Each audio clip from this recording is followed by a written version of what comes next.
I'm not a scientist. I read very little about science. But I have been in rooms where some very, very prominent scientists from France, from Germany, from the United States, from Canada, have been in discussions with Dr. Bounos. And the reverence that they hold for Dr. Bounos and for his scientific research is something that's worth beholding. And I realize that I'm very privileged, and I think we're all privileged to be able to sit here and be in the same room with true genius.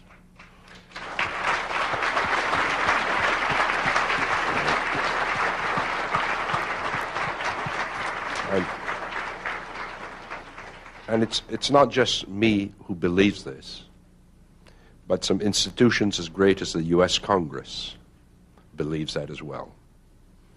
Because I believe when the first serendipitous thing to happen was when Dr. Bounos went from Italy to Indianapolis. And after doing some work in Indianapolis, the U.S. immigration laws decided that he could not apply or could not remain in the United States, and he would have to go back to Italy. And I would rather if Dr. Bounos would tell you what happened to him that brought him to Montreal in particular and Canada in general. I was very happy to realize that the atmosphere at McGill was quite comparable to what I had found in the United States.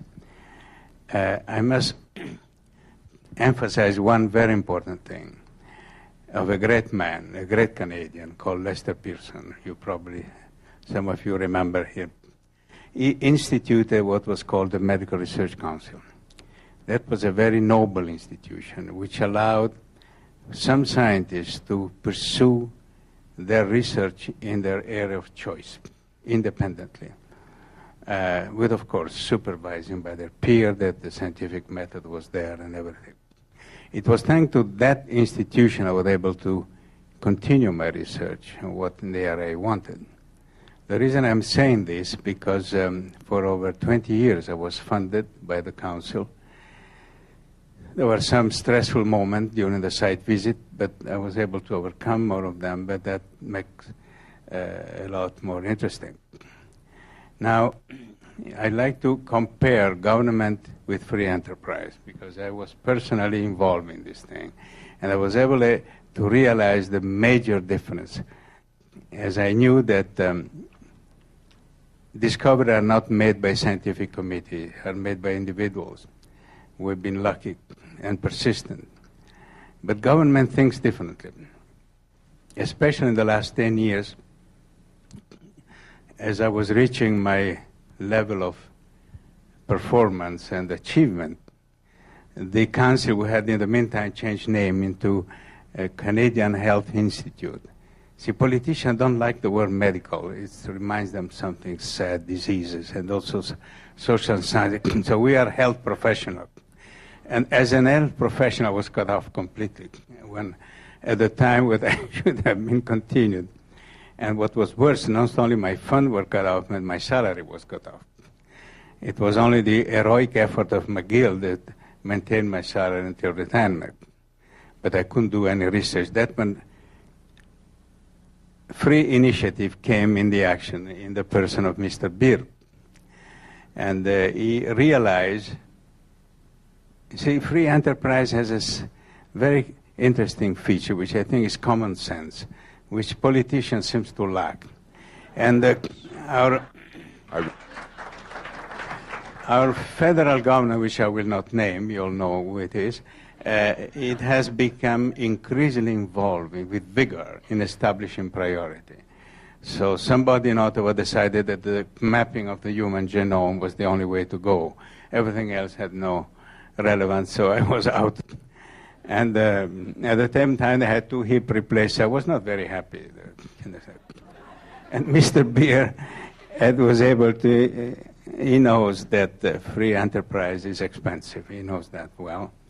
And but he didn't give up, and they supported me morally and with great strength. And as I'm a poor traveler, tell me when I have to stop because that was never. And I'm a poor traveler. I travel with me through 3 continents, including Japan, to try to bring into fruition to the real world this what we presume to be a discovery.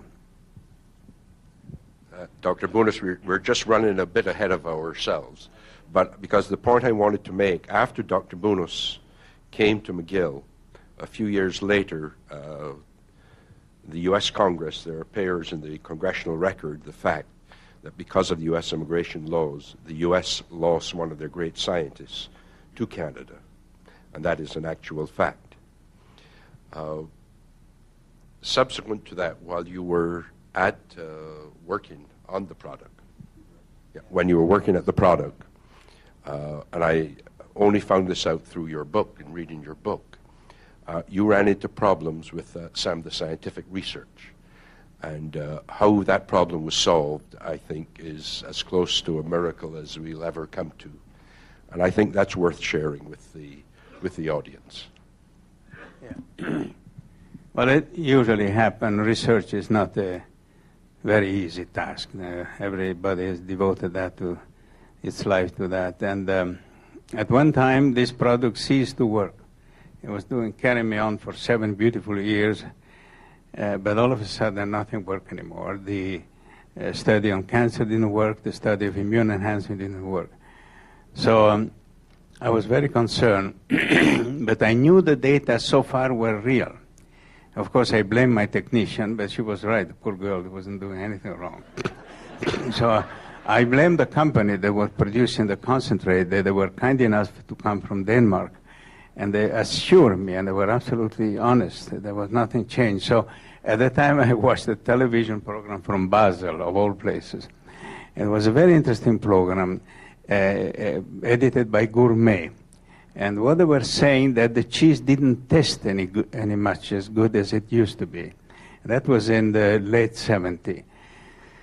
And they made an investigation, Swiss, very thorough people, and they want to know what has happened.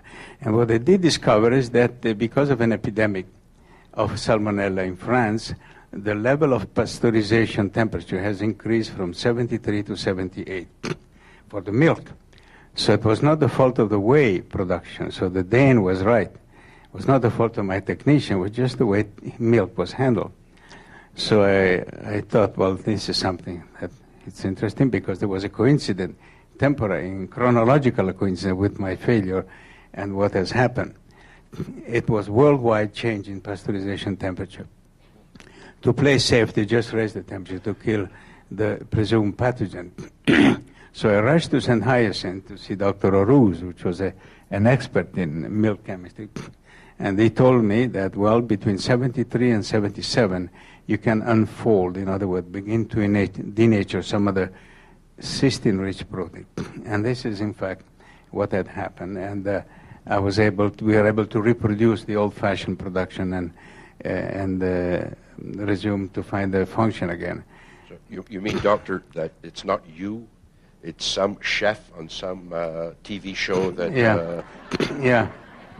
that really... Yeah, they said the cheese wasn't as good as it used to be. And then I had the reason there was a lot of co-precipitate. Some of the whey was precipitated in the curd, and they even had a little show. They said the underground in Switzerland to buy the old cheese, not be caught by the police and all that thing.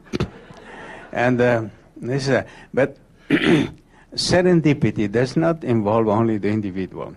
It also involves other groups. And I just like to mention 4 events that had occurred in the stretch of about 5 years in different parts of the world that were fundamental to the origin of Immunocal. The number 1 was the fact that the whey was polluting the river, forcing the dairy industry to remove the water, to concentrate it, and then create the whey protein concentrate, which was sent to me. Without that, I would have never found it. Then I found accidentally this effect on the immune system.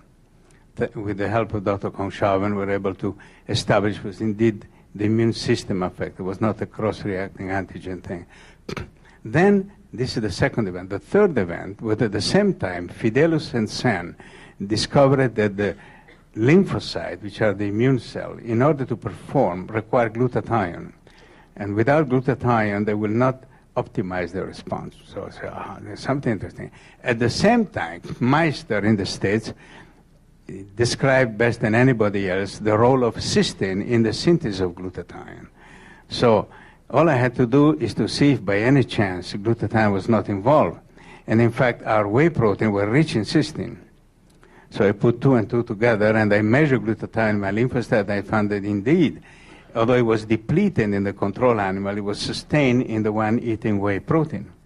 And the counterproof was, of course, if I could block the synthesis of glutathione with BSO, the immune enhancer was abolished. So all these things came together, but without each one of those 4 events, I could, Immunocal would not have originated. Then, Doctor, maybe you didn't know Dieter. No. He was not a friend of yours. How did you meet Dieter? Under what circumstances? I met it in the Dr. Gold office, and he told me afterwards that before I met you, I used to be rich, he told me.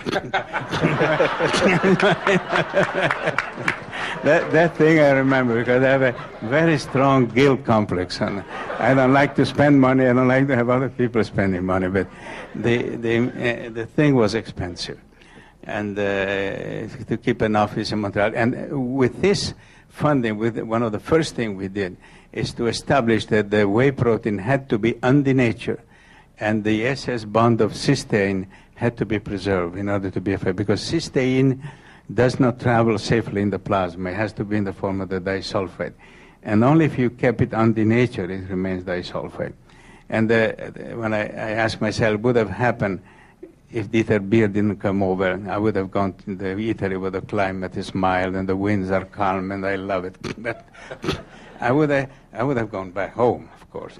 But then you say somebody else would have followed. That's not necessarily so. Because if you take the whey protein concentrate on the market, most of them are denatured and instantized, and they lose their effectiveness. So that's one thing that it's important. We were able to ascertain, and Mr. Roberts also, to preserve it with aluminum foil so the humidity doesn't move in to start denaturation. There's some serious detail.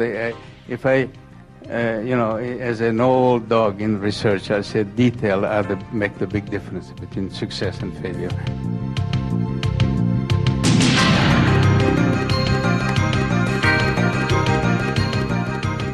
In 1956 and 7, I was a student at City of London School of Economics and graduated then there in economics and international law. But we had a professor, an Irish, very interesting man, Professor Owen, who at the final day of the course told us something. He said, look, you all have made it, you all get your certificates. You all have different qualities, which can mean success for you in life. I know there are some of us, some of you, like me, who are great speakers. If we use the opportunity where we can use our speech, we are successful. There is none really here, but there are people who are genius. Now, if they are lucky and they use their genius in the right way, they are on top of the world. There are some here which are great thinkers. That's the biggest problem. Those which are great thinkers, they think and think and think.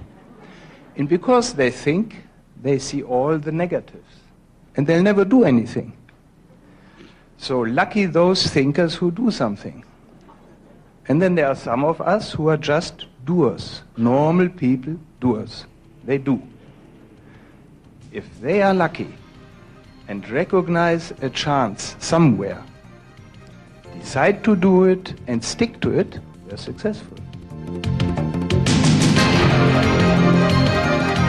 Canada looked to me like the dream country. So I said, well, retire to Canada. We came over here 85. And I worked very hard on my retirement, started even to play golf and all kind of things, and happened to have some apartment building in Montreal. And we had 2 empty floors.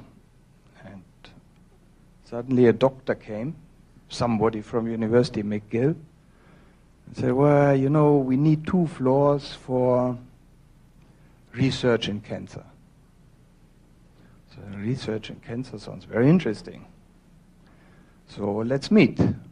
And I met Dr. Bonus, Dr. Kungshaven, and some of the doctors for a discussion. And when they told me the plan was to install equipment to make trials with cancer cells and so on, I said, oh. Below the 3 floors is Monenco, one of our top engineering companies. I have to ask them first. Monenco said, no way. In the same elevator which we are using, cancer patients, cancer, no. So but I thought Dr. Bonus' idea was very interesting, so I invited him for dinner. And with him and Kungshaven, we had a very interesting dinner, and I had some relations in my family to nature healing, so I was very interested, and he told me of his mice. He said, first time in my life I heard of